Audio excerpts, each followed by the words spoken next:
धार्मिक सिद्धांतों का समन्वय। स्वामी दयानंद के सुधारात्मक कार्य की सबसे विशेषता यह थी कि धार्मिक क्षेत्रों में जिन बातों को परस्पर विरोधी समझा जाता था उनको समन्वित कर दिया और उनकी इस प्रकार व्याख्या की कि वे शत्रु न रहकर मित्र बन गए। संसार के पदार्थ बाह्य दृष्टि में भिन्न दिखाई पड़ते हैं। एक जोक हम जहां को है जेब इख्तिलाफ से, अर्थात भिन्नता ही जगत का आभूषण है। कोई दो पदार्थ एक नहीं। हर वस्तु से दूसरी वस्तु कुछ भिन्न है। सूर्य और चंद्र एक नहीं, पृथ्वी और आकाश एक नहीं, नदी और पहाड़ एक नहीं। इसके अतिरिक्त किसी एक वस्तु के भिन्न भिन्न अवयव एक नहीं। सिर और पैर एक नहीं, दाहिनी आंख और बाईं आंख एक नहीं, परंतु इनमें असमता है, विरोध नहीं।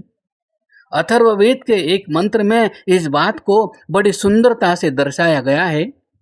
यथा द्यौश्च पृथ्वी च न विभेतो न रिष्यतः एवा में प्राण मा विभेहि। अर्थ, जैसे प्रकाश और पृथ्वी न एक दूसरे से डरते हैं और न एक दूसरे को हानि पहुंचाते हैं, इसी प्रकार हे मेरे प्राण तू डर मत। हम जब जगत में देखते हैं कि एक दूसरे से विषमता बढ़ी हुई है और हर व्यक्ति दूसरे को मार डालने के लिए तत्पर है, तो हमारा हृदय भयभीत हो उठता है। आप किसी ऐसे देश में जाएं जहां घरेलू युद्ध हो व कुशासन हो और हर वस्तु या हर व्यक्ति दूसरे को समाप्त करने के लिए उद्यत हो, तो वहां आपको 1 घंटा ठहरना कठिन हो जाएगा। आपको हर समय ऐसा लगेगा कि आप शत्रु के मध्य में हैं, न जाने कब किसकी चपेट में आ जाएं। परंतु यदि देश में सुशासन है तो आप सुख से रह सकते हैं। संसार में भी वही बात है। पृथ्वी और देवलोक लोक लोकांतर में हैं, जो असमान है और नित्य भ्रमण करते रहते हैं, परंतु इनका परिभ्रमण अपने अपने क्षेत्रों में इस सुंदरता के साथ होता है कि एक दूसरे से टकराव नहीं होता और जगत बिना किसी भय के स्थित रहता है। हमने जिस विभिन्नता का यहाँ वर्णन किया है वह है लोक परलोक का विरोध। मतांतरों के क्षेत्रों में लोक और परलोक दो परस्पर विरोधी वस्तुएं हैं। एक इस लोक का नाशवान जीवन और दूसरा परलोक का अमर जीवन। जो लोग इस लोक का जीवन व्यतीत करना चाहते हैं उनको अपने परलोक से हाथ धोना पड़ेगा। गर खुदा ख्वाही ई दुनियाए दूं, ये ख्यालस्तो मुहालस्ता जनू। अर्थात यदि ईश्वर को भी चाहता है और वह इस जगत को भी, तो यह असंभव और पागलपन है। संसार को छोड़, परलोक मिलेगा। संसार को प्यार कर, परलोक हाथ से चला जाएगा। इस पर ऐहिक जीवन और पारलौकिक जीवन दो परस्पर विरोधी वस्तुएं हैं। एक को पकड़ने से दूसरी जाती है, दोनों को प्राप्त करना असंभव है। स्वामी दयानंद ने समझाया कि यह धारणा मिथ्या है। यदि इस लोक का शासक भी ईश्वर है और परलोक भी उसी के शासन में है, तो असंभव है कि एक ही शासक के 2 देशों में इतना विरोध हो। यह अनुमान के भी विरुद्ध है, युक्ति के भी विरुद्ध है और अनुभव के भी विरुद्ध है। स्वामी दयानंद ने पहली बात यह बताई कि तुम जगत के एक छोटे से अंश हो। तुम जगत को किसी दशा में भी छोड़ नहीं सकते। हम सुनते हैं कि अमुक पुरुष ने संसार त्याग दिया, परंतु संभवतः हमने जगत के एक प्रदेश को ही छोड़ दिया हो, परंतु दूसरे भाग में तो वह उपस्थित है। उसने अपना घर छोड़ा, वन तो नहीं छोड़ा। घर भी जगत का भाग है और वन भी। इसलिए उसको जगत का त्याग करने वाला क्यों कहते हो?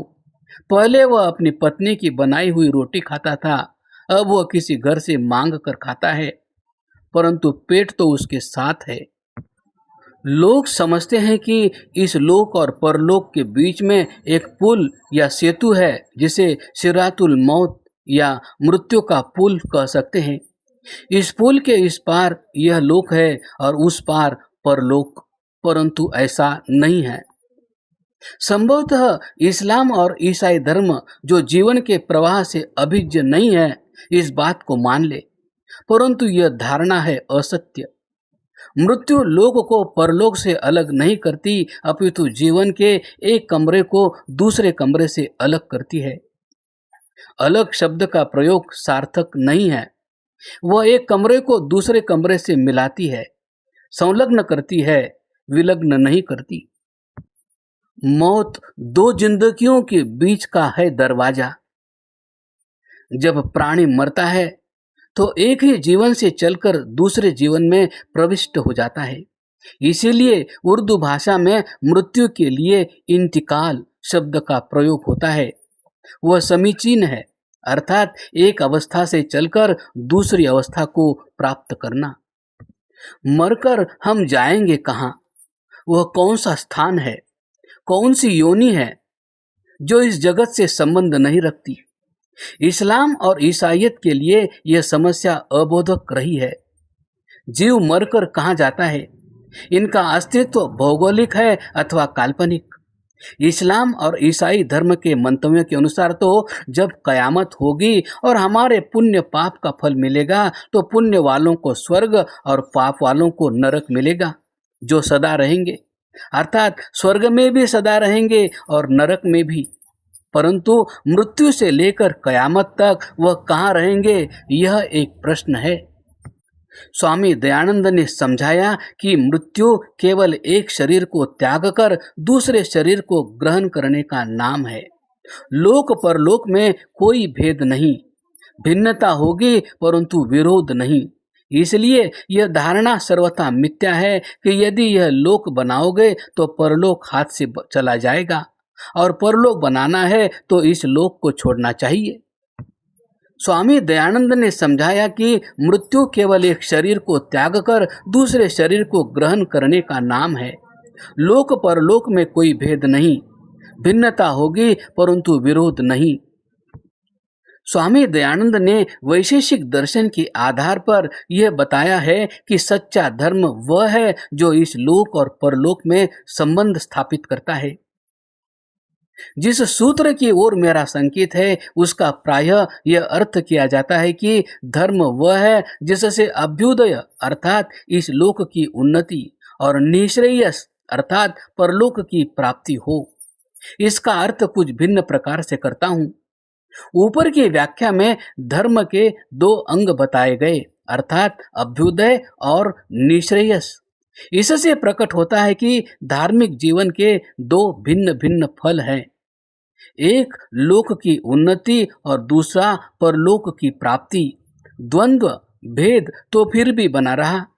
मेरी धारणा है कि वैशेषिक के आचार्य को यह द्वंद्व इष्ट था, इसलिए इस सूत्र का यह अर्थ करना चाहिए कि धर्म वह है जिससे अभ्युदय प्राप्त करते हुए निःश्रेयस की सिद्धि हो सके, अर्थात अभ्युदय साधक है निःश्रेयस का।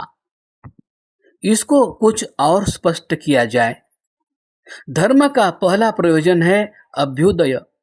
अभ्युदय को छोड़ देने से लोक तो नष्ट हो ही जाएगा, परंतु पारलौकिक जीवन भी असंभव होगा।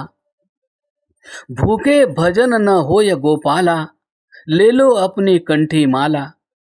शब्जो बंदे नमाज में वंदम, ची खुरद वामदाद फिर अंदिम। केवल बच्चों का प्रश्न ही नहीं, मैं भी तो भूखा भोजन नहीं कर सकता। इसलिए जो लोग सोचते हैं कि इस लोक को छोड़कर परलोक बनावेंगे, वह धर्म के तत्व को नहीं समझते। जगत में रहकर जगत की उन्नति से मुंह मोड़ना बड़ी गलती है। यदि परमेश्वर को यह अभिष्ट होता कि लोक परलोक के मार्ग में कंटक है, तो वह इस लोक को कदापि न बनाता। हम तो सदैव यही स्तुति करते हैं कि ईश्वर ने अद्भुत जगत का निर्माण किया। कुरान, बाइबिल, वेद, अन्य शास्त्र सभी जगत के निर्माण की प्रशंसा के गीत गाते हैं। फलक से जमी तक, जमी से फलक तक, करिश्मे तेरे जा बजा देखते हैं। अर्थात भूमि से लेकर आकाश तक और आकाश से लेकर भूमि तक तेरी ही विचित्र कारीगरी दृष्ट पड़ती है। भूमि भी जगत है और देवलोक भी जगत। विज्ञान तो इसी प्रयत्न में संलग्न है कि जैसे अमेरिका और भारत में यातायात के साधन उत्पन्न हो जाने से यह दो समीपस्थ हो गए, इसी प्रकार आकाश और पृथ्वी की दूरी कम हो जाए और दोनों एक दूसरे से संबद्ध हो जाएं।